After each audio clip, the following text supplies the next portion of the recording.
Hello, everybody. Welcome to the Attention Pliss Podcast, now on video. If you like this podcast, kindly like, share, subscribe. You know what to do. So, today's podcast is on the Israel-Palestinian conflict. Okay, it's a heavy topic, and I'm back with a heavy topic after a while. So, one can go on and on about this. I think there's a lot of material. So, for those of you who are not educated, I would urge you to educate yourself on the problem. And there are great resources available online, and there's of course through Vrati. So there's a lot of and this podcast and what I'm going to say now is not supposed to uh, be the first thing. It should not be the first thing you hear about the Israeli-Palestinian conflict. I'm pretty sure that you've heard something about it. You've made up your mind about it and who's right, who's wrong. And so much of what I'm going to say is not going to change your opinion either way. But let me go ahead and say it anyways. So the way I look at the Israel-Palestinian conflict is that it's a tribal conflict. It is a classical old world tribal conflict with endless cycles of violence over possession over a piece of land that both the tribes call their homeland. It's possibly the oldest stereotype of war that has existed in human civilization. So, straight off the bat, I honestly feel that even though this is possibly the only solution, but the solution will not work, is that a two-state solution, kind of like India and Pakistan, where you have two independent countries that stay together. They obviously, the word coexisting, at least in terms of India and Pakistan, is a very loose term given the number of wars we have fought. But essentially, two independent countries stay with a clearly demarcated boundary. But in this case, given the history, I honestly don't feel that a two-state solution is possible. Because long term, and this is again a characteristic of tribal conflict, is that no tribe is going to coexist with another. It's just not possible in a tribal conflict. Each tribe, in this case, the, Israel and Palestine, each of these tribes, they are working from a very ancient conception of domination over the other tribe. So that's really what's driving both of them. And I approach this purely from a centrist perspective. So I might end up pissing off both sides in this case. So the way it is, and that's to me is the most realistic way of looking at it. And the problem with the tribal conflict is ultimately the tribes aren't just the tribes that are settled there. It's global. So um, your opinion is basically made up whichever way you are based on your tribal affiliation in this case. So coming back to what I was saying is that this old world archetype of what a war is, that the vanquished tribe is basically killed, absorbed, or they live on as second class citizens. So honestly, this is the only way this tribal conflict will ever resolve itself. Though I don't think that I'll see its resolution in my lifetime. But I just feel that a two-state solution, while obviously the most moral solution, is just not possible given the two sides, and both sides have legitimate grievances against the other, and that's what happens when you have an endless cycle of violence over a piece of land that spans centuries. So there is deep hatred on both sides. Let's acknowledge this. When I see a video of a Hamas mother saying that she's proud that her son killed babies, I mean, the depth of programming, the depth of hatred you have to understand. And I've seen videos of Israeli influencers mocking dead children, claiming that they're all, mocking dead Palestinian children and putting ash over their face. It's also the hatred is, besides, of course, that it's terrible, it's just the hatred that one tribe has for the other. I mean, they're claiming that they're all acting. The dead Palestinian children, they're all acting. So both of them are extreme. And again, I'm not saying this person is right or that person is right, this tribe is right, that person. I'm just saying we have to understand the nature of the conflict, that it is a tribal conflict and there is enormous wells of hatred on both sides. And each side can say there are very good reasons to hate each other. They can point to one cycle of this endless conflict, and both of them can make equally strong or equally weak justifications of that. So, and I've also seen online that is, depending on which tribe you associate with, you're either incredibly credulous as to the information emanating from one side, or superbly skeptical about all other information from the other side. So everything that the other side puts out, depending on what you consider other side, you will never believe. It's been made by AI. They're dead children, they're made by AI. And I'm not even saying which side dead children I'm talking about, because unfortunately that is the nature of a tribal conflict. Children do not have any tribe. A dead child is a dead child, but not in this case. So, and also the other thing is that both sides will use either Islamophobia or anti-Semitism to quell any kind of legitimate dissent. So that's also there. I've seen these television debates, and the other side will say you're Islamophobic, the other side will say anti-Semite. End of story.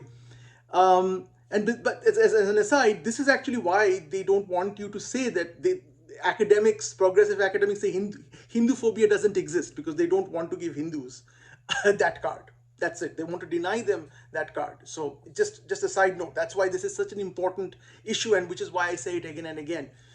If Hindu phobia is made up, then obviously what Pakistan is doing or what Bangladesh is doing to Hindus, that's obviously made up, because there is nothing called Hindu phobia. So that is why this is such a pernicious narrative, and I'm just sometimes stunned that this actually gets a respectability in US academia, people who say this. But coming back to the Israel-Palestinian conflict, what is the predominant marker for this conflict? So the predominant marker for this conflict is obviously religion. For those of you, and there's a little side note of history, I won't go into too much depth of it. Initially, it was a racial conflict. Initially, it was basically white European Jews fleeing persecution from Nazi Germany, after the Nazis had fallen, versus the brown native Arabic population which were settled there. And that was the way the battle was initially. That was the tribal line. But after the decline of Fatah and after the rise of Hamas, it became primarily religious. It's basically Islam versus Judaism. That's what it's become, unfortunately. Again, I'm not trying to explain the conflict here. For those, there are great resources available to educate yourself more about the conflict in itself and its history. The first thing that I will talk about is it's a counter narrative that I posit, is that often people say, and when I say this is what I used to believe for a long period of time growing up in Kolkata, was that this is basically a battle of the colonized against the colonizers. There was a narrative initially during October 7th where some people were actually comparing these Hamas terrorists, these monsters, to Indian freedom fighters, saying they're fighting for freedom in the exact same way that. And I tweeted, and I'd given an example of my grandfather and what he had told me. So, there's this one thing that, my grandfather and freedom fighters, they made sure that there was no collateral damage, that they made it a point to show that they were not against British people. They would take great pains. And my grandfather, he got captured.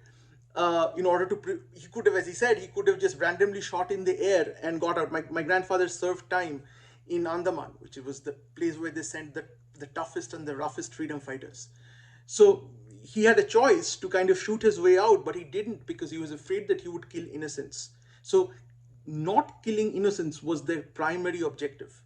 Both Indian as well as British, they made it a point to say that we were not against British people, we are against the British colonial structure. It is not against the British people. But obviously, that's why the Indian freedom struggle is special. It is not a tribal conflict. It was not a tribal conflict between Indians and the British. It never was. That's why we are still so much influenced by British culture, because it was never a deep tribal conflict. It never was. So that was a battle between colonizers and colonized. It's not what has happened in Israel. So, by the way, I thought this for many years before I read the history. So it is true to an extent that initially there is a flavor of that, because the Europeans, the British and the Americans after World War II, they wanted to settle Jews away from Europe after what Hitler did to them, in a place that was empty, they felt, and which basically means of those days of Winston Churchill, is a place that is not populated by white men. That's considered to be empty. So they were then settled here, and there was a lot of conflict between the Israelites and the native Arab population in Palestine. And so it does look like it is colonized versus the colonialists. But there's one fly in the ointment here in terms of this narrative. Because the Jewish population were not really colonialists, because they had actually stayed at that place. They had been expelled from that very place many, many years ago. That's true. And they formed what's known as the diaspora. So it's not like the British, who had absolutely no home base in India, coming here just to exploit our land and our people. It is not like that. And again, the fact was that the Israelis had been there hundreds, thousands of years ago. And this is a problem when you try to justify your behavior to history. That's why I don't. Those of you who follow my podcast, you know that I love history, but I'm not a big fan of using history to justify present day actions. So, but the point that I'm trying to make is that Israelis are definitely not colonizers in that area. As in, they're not conquering a new land to exploit nature and its people. And what I find ironic is that the same progressives who will call Israelis colonizers will balk at calling the Mughals colonizers. They will say, oh, they were not colonizers, they were not colonizers, they came here and they settled, they never left. but the Israelis are colonizers, and the point is, it's not also true. They didn't leave not because they took a conscious choice. It's because they lost their homeland. That's why they couldn't leave. So this is the I just want to make the point. This is not a battle between the colonized and the colonizers. So people say, how can you? Any Indian should by nature support Palestine because we have suffered from colonialism. So how can you not support Palestine? There may be very good reasons to support Palestine, but the colonialist angle is bogus. The Israelis are not colonialists in the classical sense of the term, and as I said, the same people who will call them colonialists will not call the Mughals colonialists, even though the Mughals actually are. So the second thing I want to bring to the fore is again that Israel is being castigated for war crimes. They're saying this is war crime. You're imposing collective punishment on people in Gaza. They're not. All of them are not Hamas. So no. Here's my, I would say, somewhat contrarian take on this. Maybe a little controversial, but the way I look at it is, war is bad, and this has always been the nature of war. So to call, if somebody attacks you, you're going to go and bomb their home base. I mean, that's always been the nature of war. So I don't understand why is it called a war crime nowadays. I just don't get it. War is bad. I mean, killing people is bad. But once we get beyond that, war is war. But they're saying it's not war, it's war crime. There is one more step above war. So this is something which I struggle to understand. I mean, the Allies, when they invaded Europe, they didn't pick and choose Nazis. They just went and bombed Dresden to the ground. And these were the heroes. These were the Winston Churchills and the Roosevelts. They bombed Dresden to the ground. They dropped an atomic bomb on Hiroshima. They weren't like, let's just take out the Emperor Hirohito's personal army. No. They were just carpet bombing whichever place they could. And war is ugly. And that's the way it already has been. I don't remember anybody saying the US committed war crimes in Vietnam. I mean, that's what they did. They burned villages to the ground. They used napalm there. So again, the point that I'm trying to make is this is the nature of war. So what's happened here? And this is again characteristic of a tribal conflict. Hamas started it in this case. They swung with all their might, and it was a very powerful shot. Maybe the most powerful shot that anybody has ever taken against Israel since the 1940s. They took the shot. Now Israel is taking their heaviest shot. I mean, that's war. And that's just the way things work. Yes, Israel is immensely more powerful than Palestine. But the Hamas knew that, right? When they swung that. So expecting Israel to somehow calibrate its response because it is aware of its superior military supremacy. I mean, you can say that, but nobody really is going to listen to it, right? Because nobody else has ever listened to it. It's not just a question of Israel. I mean, that's why they have the supremacy, so that they can use it, right? It just makes no sense. I mean, nobody will ask the US to do this. If somebody goes in, when let's say US goes and attacks the wrong country, that's another thing that the US does. But let's presume that they were right. Let's presume that Saddam Hussein actually worked with Osama bin Laden to attack US on 9/11, which was absolutely a fiction. But let's presume for the argument's sake it is true. Nobody said the US was committing war crimes when it just arbitrarily, willy-nilly bombed the cities in Iraq and Afghanistan. Nobody did that. I mean, they say, we warn people, we drop leaflets, but we all know that, when you're sending rockets like that, people are going to die. Again, this is not to trivialize. As a matter of fact, it's the opposite. What I'm saying is that war is bad, but to me, I don't see what the war crimes part of it is, because war has always been, especially when it is a tribal conflict, has always been about collective punishment. So I just don't see this. Again, it is part of the narrative, but it's also important to point out that this is not really a true narrative.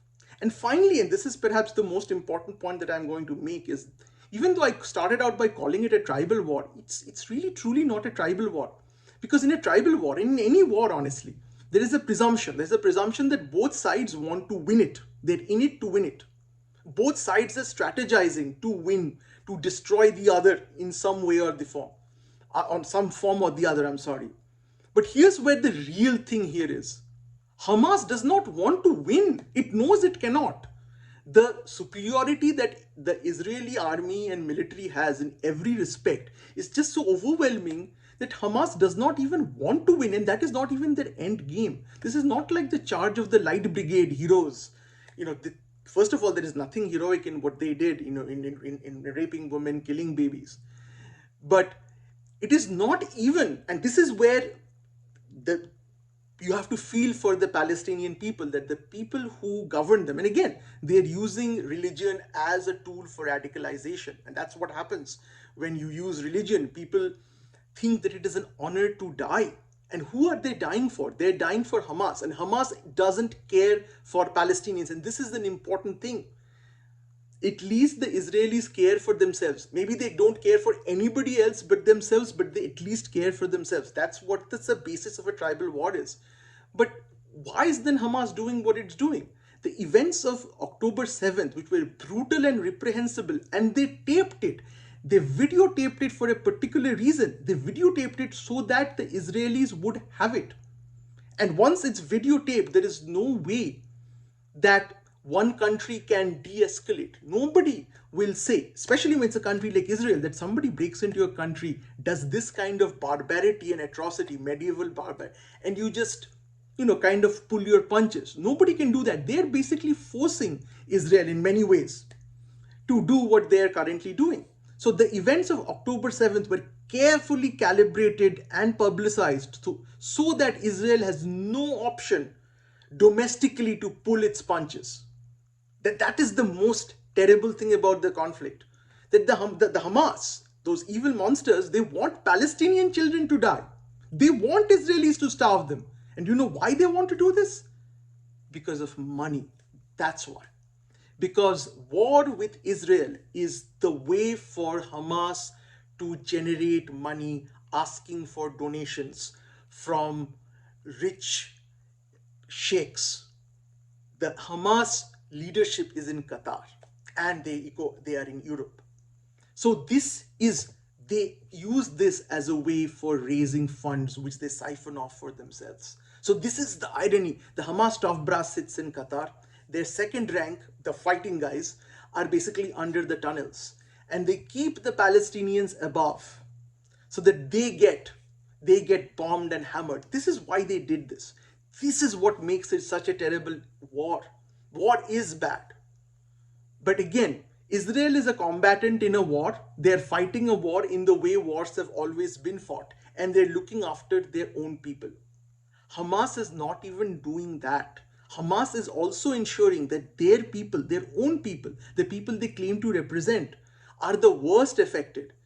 So that's why, for me, Hamas is pure evil. There's very little, just to see people like, I don't want to take names, but to see many people in India, essentially when the attacks were going on, criticizing Israel at that point of time while they were killing Israelis in this way, just goes to show how deep the indoctrination of Hamas is, even among people who profess to be liberal.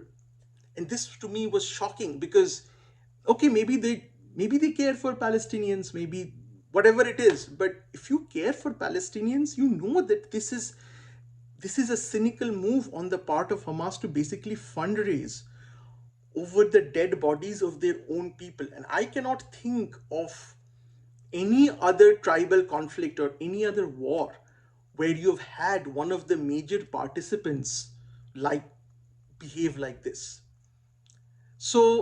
That's it for today. And again, I know this was perhaps a very depressing, and it is depressing. What is depressing? And as a father, seeing dead children on either side. Children don't have religion. I know it might sound like a cliche, and somebody might say it's cringe, but when you become a father and you see children your daughter's age, I mean, you can't think that this person deserved it, or this it's because of this other person's historic decision. You can't, right? You can't. If you see a father crying over their dead child, I don't know how anybody can say this is fake, how anybody can blame the father. I don't care what the father is saying, what the father is thinking, what the mother is thinking. If you have a dead child in your hand, how do you care? How do you care about anything in this world? I do not. I cannot understand the nature, and I will never understand the nature of the magnitude of this tragedy, both from the sides of the Israelis as well as from Palestine. And I have sympathy for both, great sympathy for both. I have none for Hamas whatsoever. And I feel bad for Palestinians, absolutely. And so I wish we had a more cheerful podcast, but that's it for today. Maybe next time we'll talk about the World Cup. Till then, stay well, and thanks. Bye bye.